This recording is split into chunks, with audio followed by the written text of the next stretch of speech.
별게 다 있는 방송 페이더당.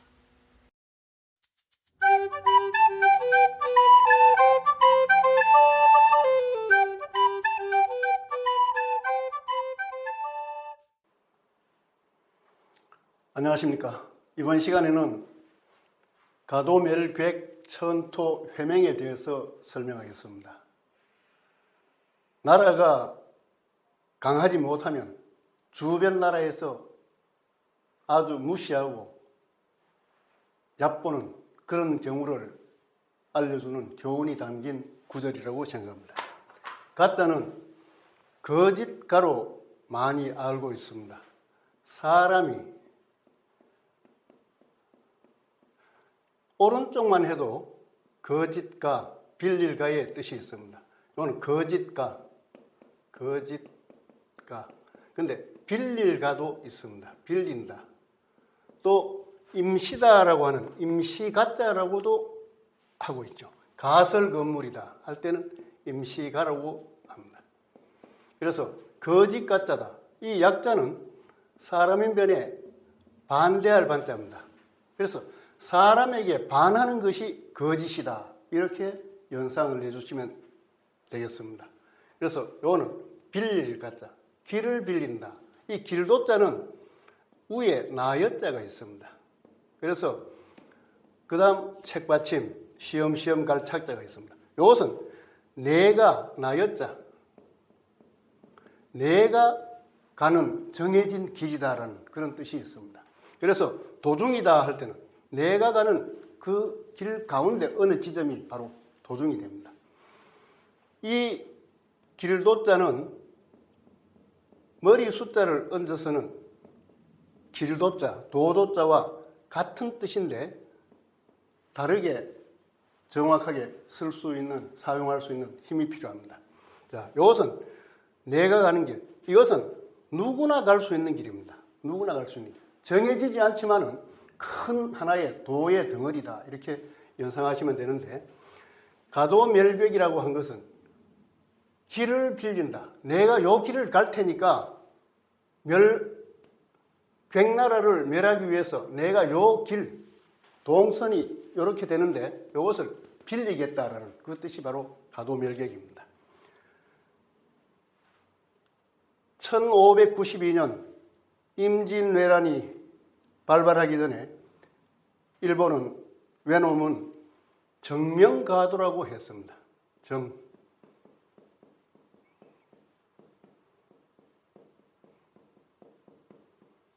이때는 길도자를 썼습니다. 그래서 명나라를 정벌하기 위해서 길을 빌려달라는 거죠. 즉 외나라가 일본 조선 임금에게 조선에 우리가 명나라 치러 갈 테니까 길을 빌려달라. 그런데 여기서는 어느 길로 갈 건지 모릅니다. 뭐 여러 가지 길이 있어요. 그러나 요 길도자는 가는 길이 정해져 있다. 이런 차이가 있다고 기억하시면 좋겠습니다. 그래서 나라가 부강하지 못하면 이런 외놈들도 이런 짓거리를 하고 8년 전쟁을 우리가 감수했다, 시달렸다는 겁니다. 얼마나 많은 조선 백성이 죽었습니까? 그래서 임금이 나라를 잘 다스려야지 백성이 편안합니다. 임금이 나라를 부강시켜야지 백성이 희생을 당하지 않는다. 참 수치스러운 일들이 임진왜란 때 있었죠. 그 다음 멸할멸자는 간체자로서는 이렇게 씁니다. 불을 위에서 꺼버렸다는 거죠. 이게 중국 간체자입니다. 참 편합니다. 이건 상징적으로 잘 줄였다라고 저는 생각하고 있습니다. 멸할 때 물로 끈다. 그리고 지킨다는 거죠. 지키는데 안쪽에서 불이 꺼졌다. 이렇게 연상하시면 되겠습니다. 창으로 불을 지키는데 덮었는데 확실하지 않다. 그래서 물로서 완전히 껐다. 소화했다. 이런 뜻으로 기억하시면 좋겠습니다.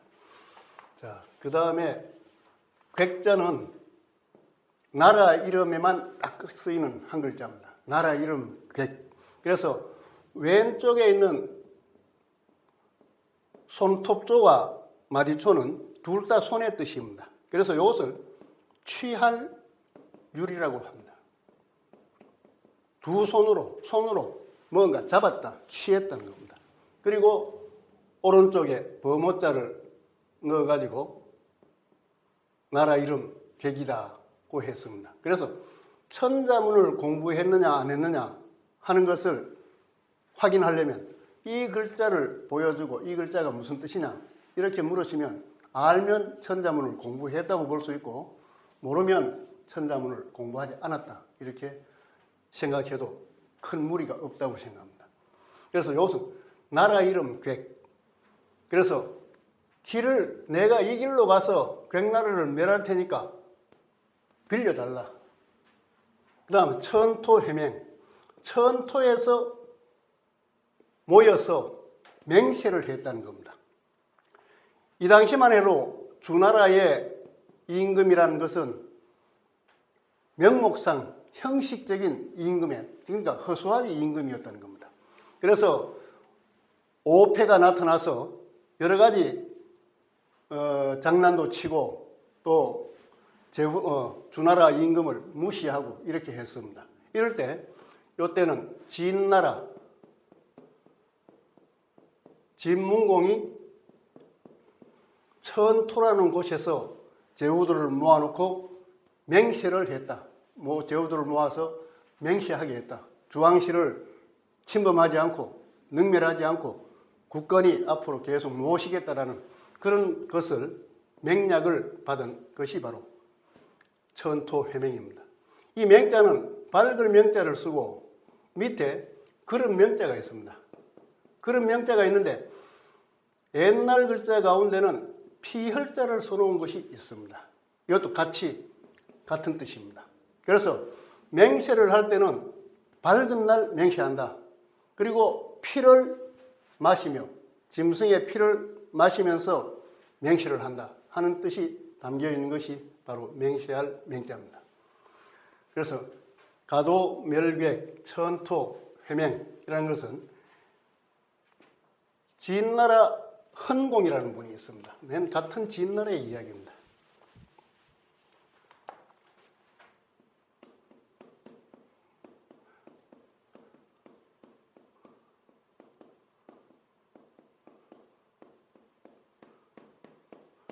진나라의 헌공이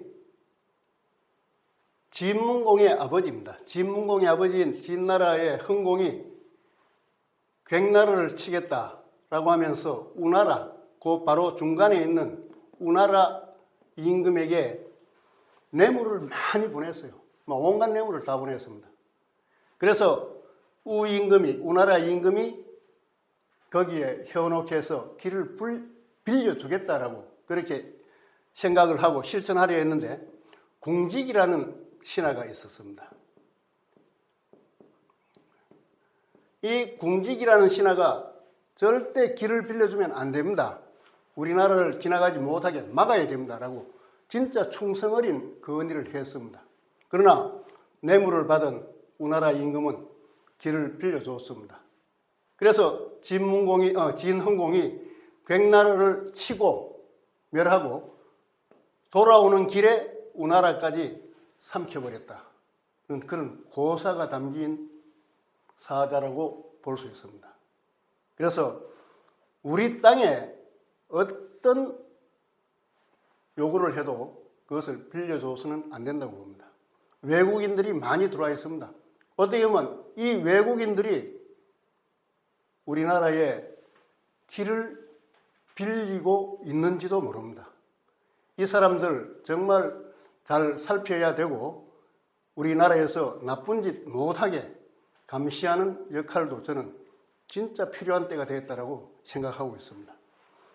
그래서 가도멜객은 진헌공이 춘추오패의 아버지 진문공의 아버지인 진헌공이 객나라를 멸하겠으니 길을 좀 빌리자고 했다는 것이고 그리고 그 아들인 진문공은 춘추오패가 돼서 초장왕 다음에 초나라 장왕 다음에 진문공이 두 번째 제후의 패자가 되어서 천토에서 회맹을 했다. 천토에 모아가지고 주나라 왕실을 잘 보필하겠다. 침략하지 않겠다, 능멸하지 않겠다는 그런 맹세를 했다는 겁니다. 초나라 장왕이 춘추5패의 첫 번째라고 이야기를 했습니다. 초장왕이 처음에는 관중과 포숙의 건의를 들어서 임용해서 정말 부강한 나라를 만들고, 제나라 황공이죠. 제나라 황공이 부강한 나라를 만들었으나 환공이 죽고 또 포수가도 죽고 나서 바로 간신들을 등용하는 그것 때문에 초장왕은 제환공은 바로 굶어서 죽고 말로가 비참해졌다는 겁니다. 임금이 정치를 바르게 하지 못하면 결국 화가 자기에게 미친다는 거죠. 그것을 갖다가 고사성으로는 가장 쉽고 널리 알려진 것이 바로 자업자득입니다.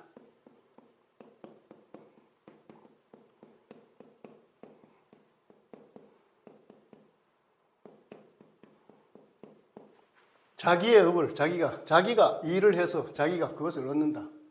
그 일이 뭐겠습니까? 나쁜 일이겠지요. 안 좋은 일이겠지요. 해서 안 되는 일을 스스로 했기 때문에 스스로 그 결과를 얻는다는 겁니다. 그래서 업보를 받는다라는 말이 있죠. 바로 업보를 받는다는 겁니다. 이 업이란 것은 전에도 말씀을 드렸지만은 복잡해 보입니다. 그런데 이것은 설립자 4개를 줄여놓은 모습입니다. 그리고 안일미자가 있습니다. 많은 것을 세워놨다, 많은 것을 이루었다는 뜻이죠. 그렇지만 아직 끝나지 않는 것이 업입니다. 여러분들 업이 끝났습니까? 업이 끝나려면 다 살아야 됩니다. 죽어야지 업이 끝납니다. 그래서 이 업이란 것은 정말 중요한 한자가 되는데 바로 많은 것을 세워놨다. 이것을 줄여서 이렇게 만들었다는 겁니다. 얻을 득자는 행한다는 겁니다. 언제 행하느냐? 아침에 행한다. 뭘 행하느냐? 손을 놀린다는 겁니다. 아침에 아침단, 마디촌, 손의 뜻입니다. 아침에 법도에 맞는 일을 행하면 얻는 것이 생긴다라는 정말 진리를 가르쳐주고 있는 그런 한자라고 봅니다. 자업자득과 관계돼서 또 하나 비슷한 뜻은 자승자박입니다.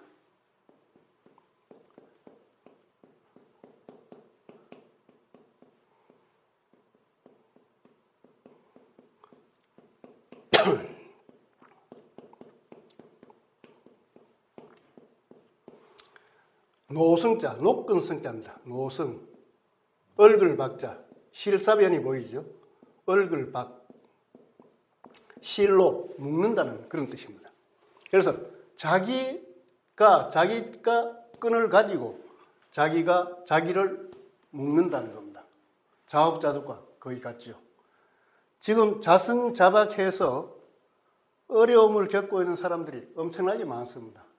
자승자박이라는 것은 꼭 녹근만 승이라고 말할 수 없습니다. 죄를 짓는 것, 이것도 자승입니다. 승이라고 볼 수 있어요. 녹근, 죄. 이 악을 스스로 가지고 했기 때문에 자기가 그 악에 의해서 얽혀매인다. 자기 스스로 얽어맨다는 겁니다. 사람이 자유인이다라고도 이야기합니다. 자유롭게 살고 또 평화롭게 마음 편하게 살려면 자승자박해서는 안 되겠죠. 악을 행해서도 안 되고 선을 많이 행하면 이런 일이 절대 없으리라고 저는 확신하고 있습니다. 착하게 산다는 것, 나라를 바르게 다스린다는 것, 이것이 바로 삶의 가치이자 목표라고 저는 생각하고 있습니다. 계속 정치하시는 분들을 들먹이는데 정치 바로 해주십시오. 2월, 3월, 4월 언제 끝날지 모르는 이 긴 터널을 지금 백성들은 보면서 고통도 느끼고 또 일부에서는 희열을 느낄 수도 있겠죠. 이런 시기를 보내고 있습니다. 국민 화합을 위해서 정말 올바른 정치가 필요한 시기라고 저는 보고 있습니다. 감사합니다. 좋아요와 구독 눌러주세요.